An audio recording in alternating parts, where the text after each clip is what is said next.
Muy buenas noches. Un placer darle la bienvenida a Conversando con Humberto. Esta versión, bueno, ya no sé qué versión es. El caso es que bienvenidos. Un placer poder conversar con ustedes, poder tratar temas que yo encuentro interesantes.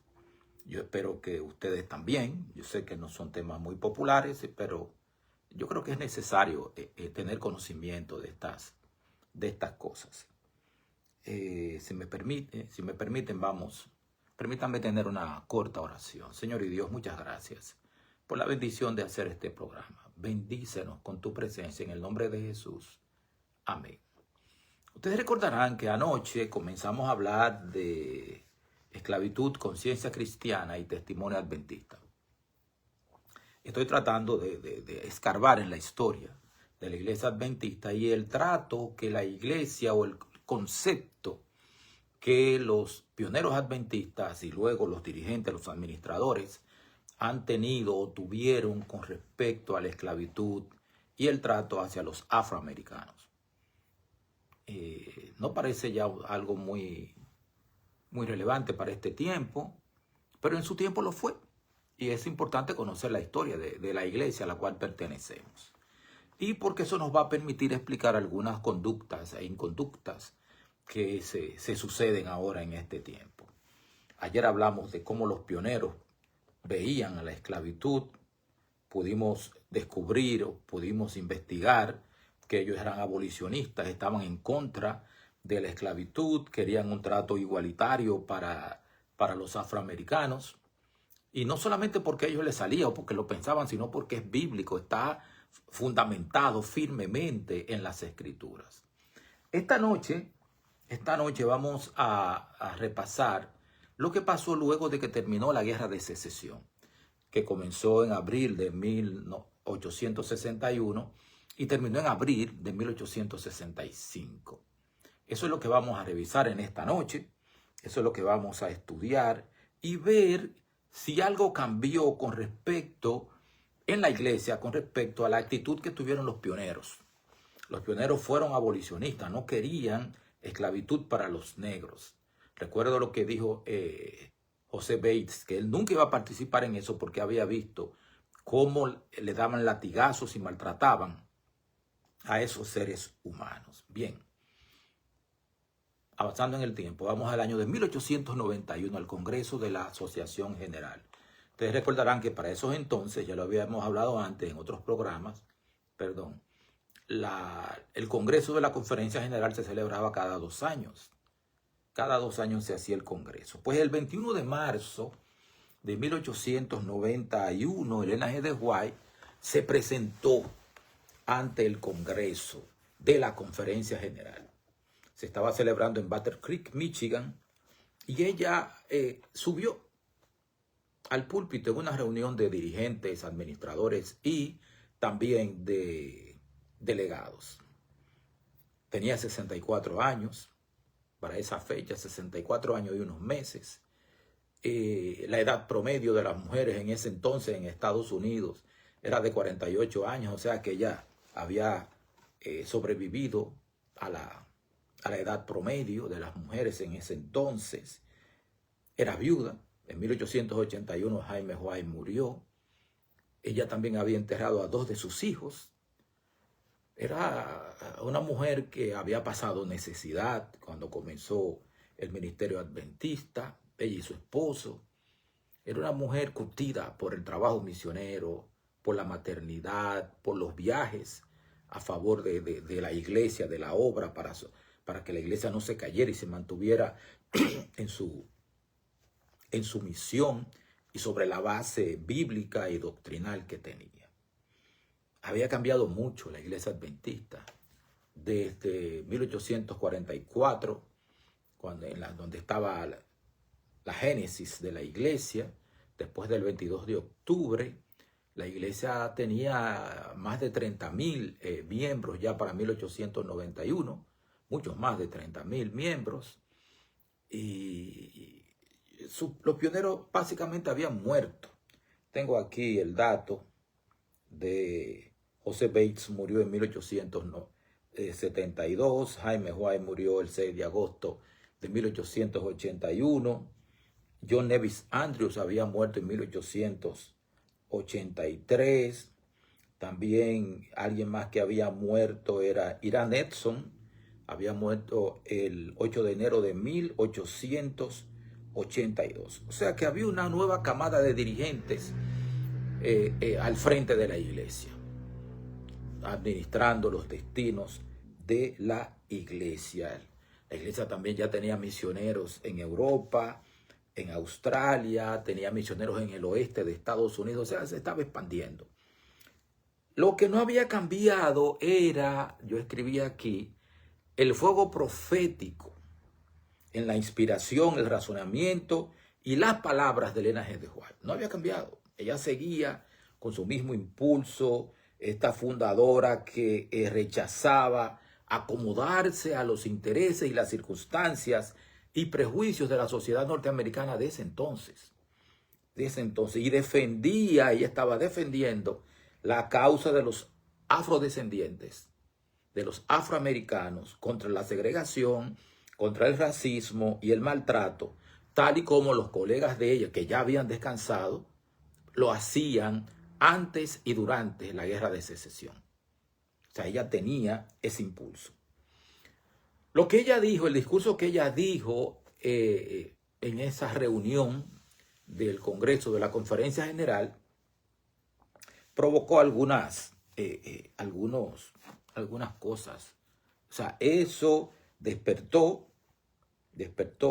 la conciencia de unos y causó molestias a otros. Gente que no se sintió cómoda con el discurso de Elena White. ¿Qué fue lo que ella dijo?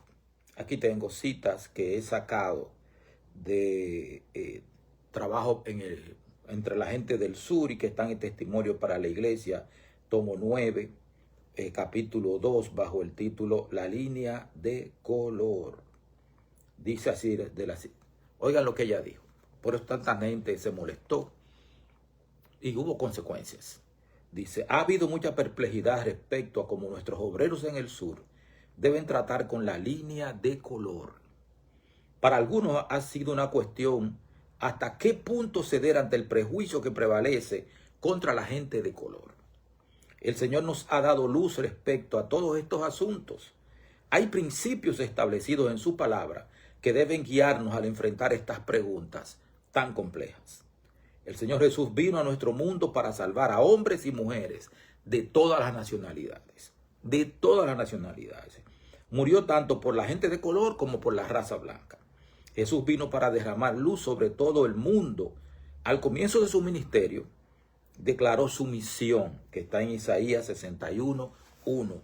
El Espíritu del Señor está sobre mí, por cuanto me ha ungido para dar buenas nuevas a los pobres.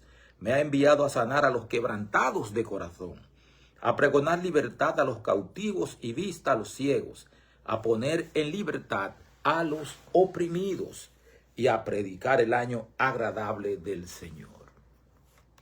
El Señor Jesús vino a nuestro mundo para salvar a hombres y mujeres de todas las nacionalidades. Murió tanto por la gente de color como por la raza blanca. Testimonios para la Iglesia, tomo 9, capítulo 2, bajo el título La línea de color. También hay otra cita que a mí me llamó mucho la atención, mucho. Dice, después de mi grave enfermedad, hace un año, muchas cosas que el Señor me había presentado parecían haberse perdido en mi mente, pero desde entonces han sido repetidas. Sé que lo que ahora voy a decir me traerá conflictos. Y yo digo, sí, trajo muchos conflictos. No los deseo, pues el conflicto ha parecido ser continuo en los últimos años. Pero no tengo intención de vivir como una cobarde, ni morir como una cobarde, dejando mi obra sin hacer. Debo seguir los pasos de mi maestro. Se ha vuelto común menospreciar a los pobres, y en particular a la raza de color. Pero Jesús, el maestro, fue pobre, y él simpatiza con los pobres, los rechazados, los oprimidos, y declara que cada insulto dirigido a ellos es como si se le dirigiera a él mismo. Me sorprende cada vez más ver a quienes afirman ser hijos de Dios poseer tan poca simpatía ternura y amor como los que impulsaron a Cristo. Ojalá cada iglesia del norte y del sur estuviera impregnada del espíritu de las enseñanzas de nuestro Señor. Testimonio para la iglesia, tomo 9, capítulo 4, bajo el subtítulo Lucha con la pobreza. Esa señora de 64 años se subió a ese púlpito en Battle Creek, Michigan, esa reunión de la conferencia general, y dijo esto que acabo de leerles. Y como les dije, molestó a uno, pero despertó la conciencia de otros.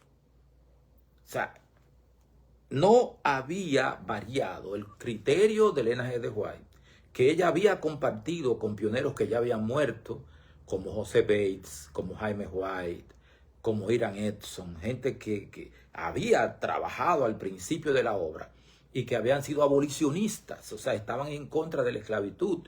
Lo estuvieron cuando habían leyes antes de la Guerra de Secesión de 1861 a 1865, estuvieron en contra de esas leyes del gobierno y dijeron que no había que cumplirlas, como la ley de 1850, que obligaba a que se devolvieran a los esclavos que se escapaban del sur, los obligaban a devolverlos, esas leyes. Y Jaime White dijo que no, que la ley de Dios decía que había que protegerlos y llamó a la desobediencia en contra de esa ley. Y lo hizo en la Review and Herald. Entonces, también sigue diciendo Obreros Evangélicos, página 220. Jesús declara que cada insulto mostrado a los pobres, los descartados, los oprimidos, es como si se mostrara a él mismo. A mí sí me viene, el pastor Luis Gregorio está viendo aquí, muy bienvenido, pastor. A mí sí me llama mucho la atención cómo cambió la iglesia. O sea, el hecho de que la profetisa hubiera tenido que ir al Congreso de la Conferencia General a manifestarse en contra de una actitud displicente con respecto a los negros y a los pobres, me llama mucho la atención porque no era así al principio de la iglesia. Los dirigentes, desde 1844 a 1865, estaban completamente involucrados en la tarea de salvar a gente de toda raza y color. Sin embargo, algo pasó que para 1891 parece que no era así, porque Ellen G. White fue a decir que había que volver a las sendas antiguas. Pues bien, ¿qué pasó? Cuando terminó la guerra civil en los Estados Unidos, vino un periodo llamado el periodo de reconstrucción. El periodo de reconstrucción fue un periodo en el cual, segundito por favor, fue un periodo en el cual comenzaron las obras para reconstruir, poder fortalecer la unidad de la Unión Americana. Eso comenzó en 1865, incluso comenzó antes del final de la Guerra Civil. Abraham Lincoln comenzó a trabajar la obra de reconstrucción y de unidad. Luego eso siguió con el presidente Andrew Johnson, que asumió la presidencia luego de Abraham Lincoln, y continuó con Ulysses Grant. ¿Ustedes se acuerdan de Ulysses Grant? El general ante el cual el general Robert Lee se rindió en Appomattox el 9 de abril de 1865. Bien, la reconstrucción duró de 1865 a 1877, cuando las tropas federales, las tropas unionistas que tenían ocupada a todo el sur de Estados Unidos, se retiraron. Durante ese periodo de tiempo se aprobaron varias enmiendas constitucionales. La enmienda 13, que suprimía la esclavitud oficialmente; la enmienda 14, de igualdad legal, todo el mundo era igual; la enmienda 15, de derecho al voto. También había protección federal, además de la creación de escuelas, universidades y colegios para la gente de color.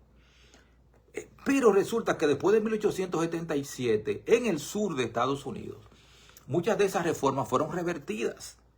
Fueron tremendamente revertidas. Y para 1891 la segregación racial se consolidaba en todo el sur mediante las leyes conocidas como leyes Jim Crow, que vinieron a ser quitadas para 1965, que lo que legalizaban la separación entre blancos y negros, perdón, en el transporte, en las escuelas, en los hospitales, en los cementerios, en las iglesias, en todas partes es la segregación. O sea, y también había una ley de la, o sea,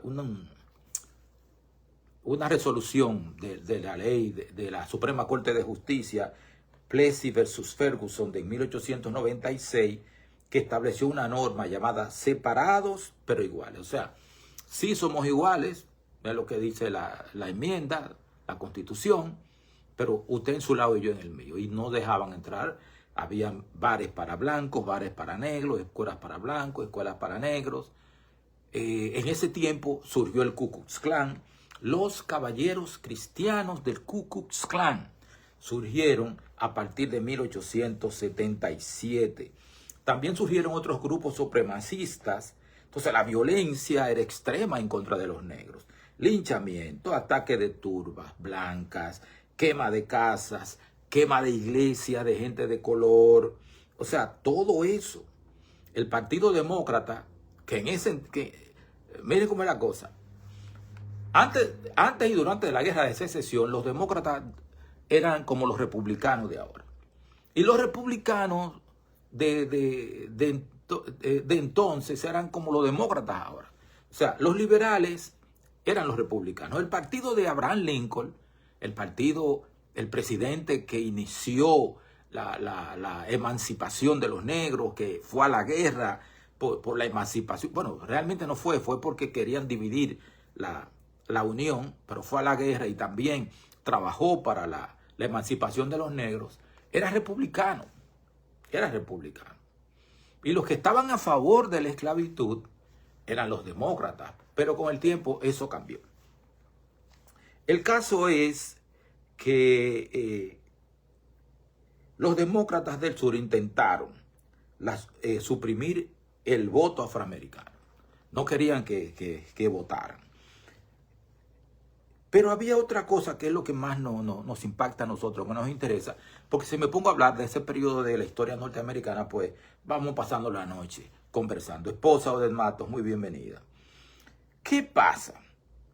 Que durante las décadas posteriores a la guerra civil, la iglesia adventista se había intimidado. ¿Por qué?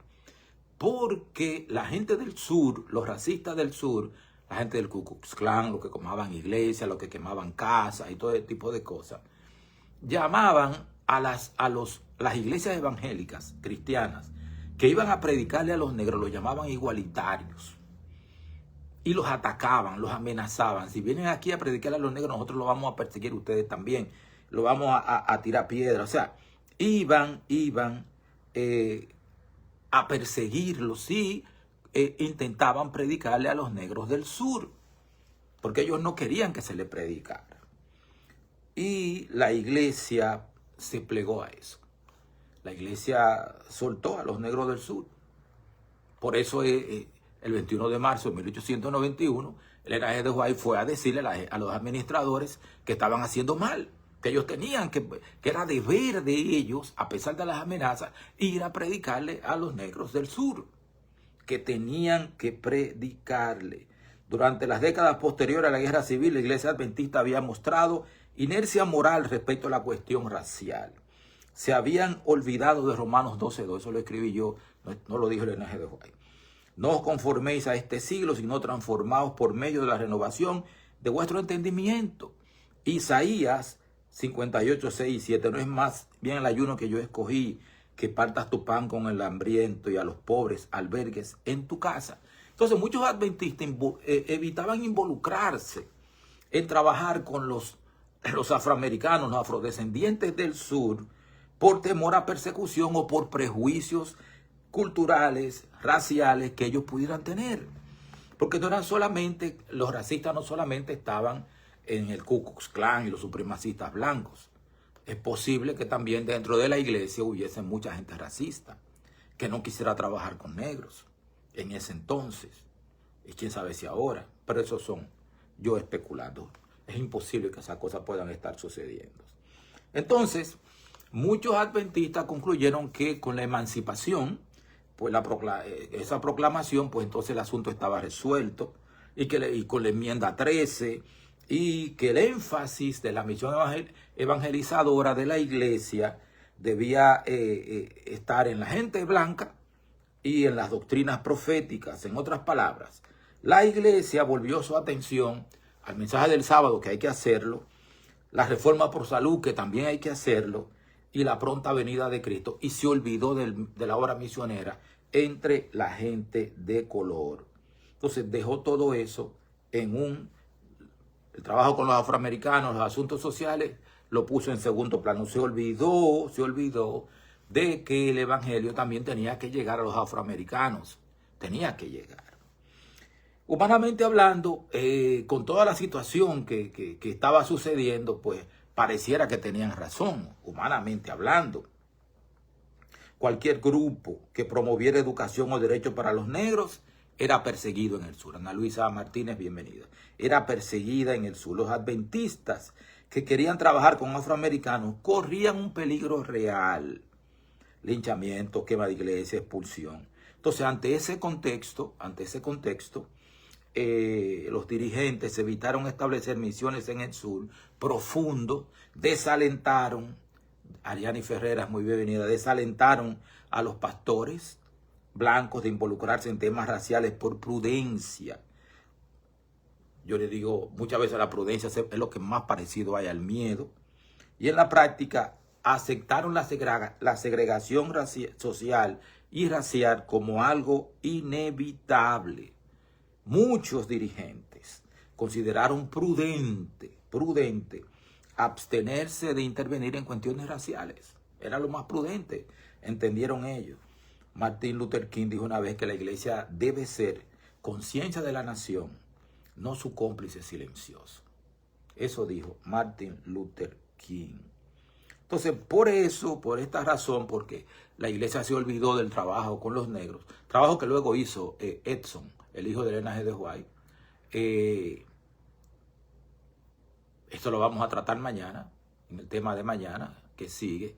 Trabajo que hizo Edson White luego. Elena G. de White lo motivó y él se metió en ese trabajo.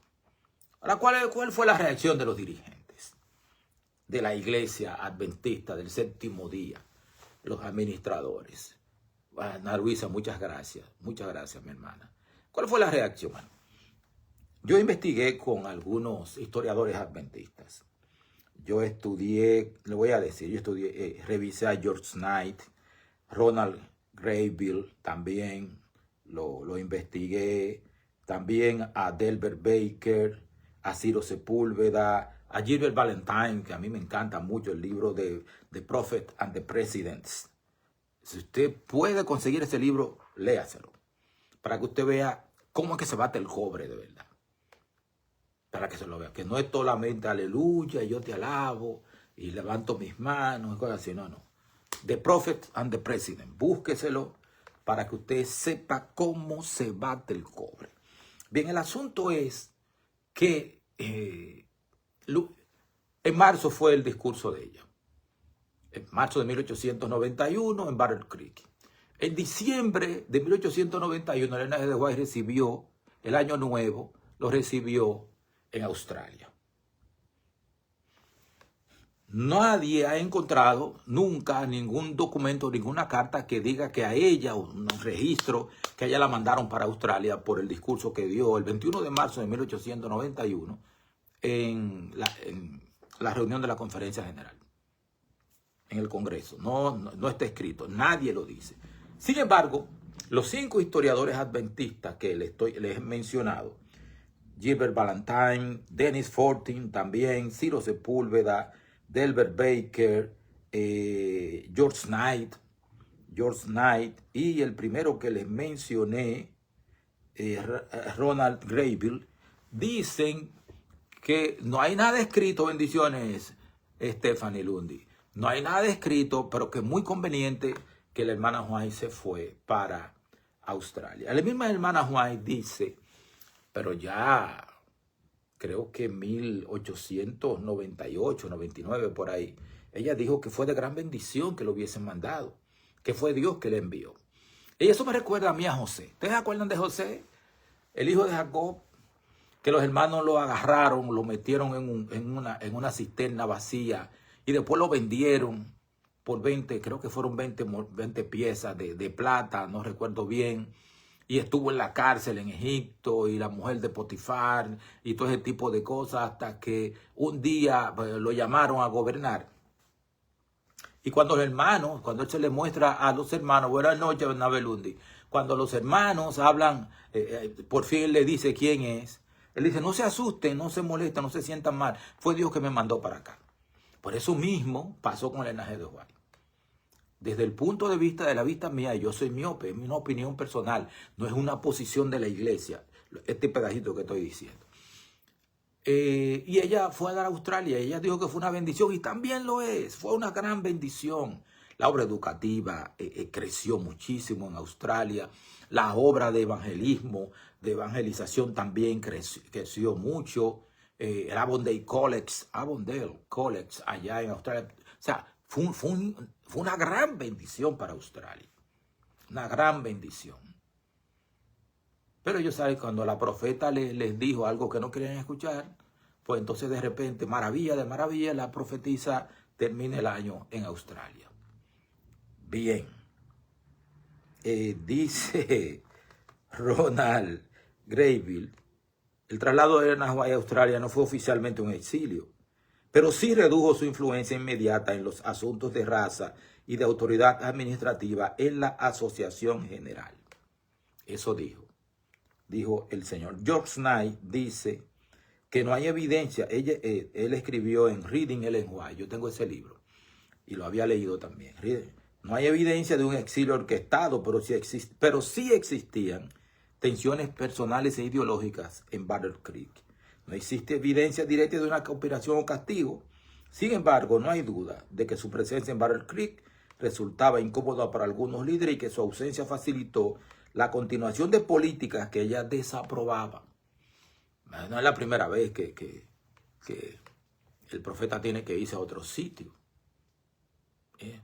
Me acuerdo yo no soy profeta ni hijo de profeta. Y que le dijeron, ve a predicar a otro sitio. ¿Se acuerdan de eso? Entonces, Delbert Baker, en la dinámica de Ellen White y su actitud con respecto a la esclavitud y al hombre negro, considera que el tema racial fue un actor secundario pero real. Fue un actor secundario pero real en que ella fuera a dar a Australia. Baker sostiene que Ellen G. White se convirtió en esos años en una voz profética incómoda, una iglesia que tendía a institucionalizarse. Bien, entonces yo hay más gente aquí que habló al respecto. Y también ya les dije que Ellen G. White interpretó retrospectivamente su viaje como una acción divina. La dirección divina. Ahora, ¿qué es lo interesante aquí? ¿Qué es lo interesante aquí? Hay varios puntos que yo quiero resaltar y ya estas son opiniones personales. Ya yo le dije lo que escribí y lo que encontré y todo ese tipo de cosas, los textos que encontré y todo ello. Pero mi posición personal es la siguiente. Ella dijo cosas incómodas que molestó a los administradores de entonces. No voy a mencionar su nombre, ustedes los buscan, aunque me lo sé. Pero se dejó de predicar el evangelio. ¿Cuánta gente murió sin haber escuchado el evangelio? A mí me tranquiliza Romanos 2, del 12 al 14, me parece que dice que mucha gente va a ser juzgada por su conciencia, por cómo fue honesto con su conciencia y la gente que vivió de acuerdo a la conciencia, al conocimiento que tenía. Y como dice Pablo, juzgándolo, condenándolo su propia conciencia. Eso por un lado, pero eso no le quita responsabilidad a los administradores que no enviaron gente a predicar, que debieron haberlo hecho. Porque tan peligroso como eso puede ser predicar en los países islámicos. Y la iglesia manda gente. Y por otro lado, los racistas, los blancos racistas de ese entonces, pues también perdieron oportunidad de salvarse. Porque al escuchar el Evangelio ellos pudieron haber, el Evangelio adventista, el bíblico completamente, pudieron haberse dado cuenta de que estaban actuando en contra de lo que es la voluntad de Dios. De citas bíblicas muy claras que sostienen que todos somos iguales y que vamos a ser juzgados por cómo hemos tratado también a los demás seres humanos. Tuve hambre y me diste de comer, tuve sed y me diste de beber. No solamente si tú eres blanco, sino amarillo, marrón, perdón, negro, no importa el color que tú tengas. Azabache, lo que tú quieras. Y esos administradores se plegaron a las presiones sociales de entonces y a las amenazas reales porque hubieron muchos linchamientos, muchas iglesias quemadas todavía, queman iglesias y queman casas y cosas así. Es increíble cómo el pecado cauteriza la conciencia de la gente. Pero eso no está bien con dirigentes y administradores de la obra que de entonces, no estoy diciendo de ahora, que hicieron cosas así. Bien, yo creo, ojalá que podamos meditar en estas cosas. Recordemos lo que Elena de White dijo, es sumamente relevante para nosotros recordarlo. Y mañana vamos con la última parte de este tema. Mañana voy a tener 2 programas. Voy a tener primero el programa relativo a esclavitud, conciencia cristiana y testimonio adventista. Vamos a hablar de cómo nacen las asociaciones, negras. Y también vamos a traerlo a la actualidad. Y luego voy a tener la clase de maestros de escuela sabática. Así que todos ustedes están invitados para que me acompañen mañana. Mediten en todo esto que he dicho. Y vamos a revisarnos, a ver cómo estamos tratando a los demás. Yo le voy a suplicar, por favor, que le den like a este, si les gustó, claro, no es obligado, le den like a este video y lo compartan. Le voy a rogar, por favor, que lo compartan con sus amigos, gente que usted conoce, con familiares. Así que, si me permiten, voy a tener una breve oración. Gracias, Padre, por la bendición de tu dirección. Bendícenos, con un conocimiento profundo de ti, y no solamente conocimiento, sino que también podamos nosotros reproducir el carácter de Cristo y actuar como Cristo actuaría en toda circunstancia. En el nombre y por los méritos de Jesucristo. Amén. Muchas gracias a todos los que vinieron. Pasen buenas noches.